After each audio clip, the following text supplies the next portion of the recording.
மனங்களில் உலவிடும் பரமஹம்சரே, அனைத்து நன்மைகளுக்கும் காரணமானவரே, தங்களை சரணடைந்தவரை காப்பவரே, படைக்கும் தொழில் புரியும் பிரம்மாவும் காக்கும் கடவுளான விஷ்ணுவும் நீங்களே.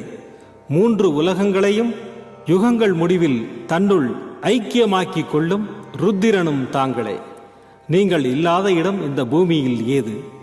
எல்லாம் அறிந்த இறைவன் நீங்கள். எங்கள் எல்லோரின் இதயங்களிலும் வசிப்பவரும் நீங்களே. எனது எல்லா குற்றங்களையும் மன்னிக்க வேண்டும் என்று வேண்டி கேட்டுக்கொள்ளுகின்றேன். அலை அலையாய் தொடர்ந்து வரும் சந்தேகங்களையும் மனமயக்கங்களையும் போக்குவீராக. நீங்கள் கோமாதா, நான் பிறந்த இளங்கன்று. நீங்கள் சந்திரன், நான் சந்திரகாந்த கல்.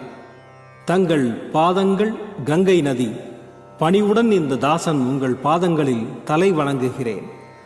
உங்கள் கைகளை என் தலைமீது வைத்து ஆசை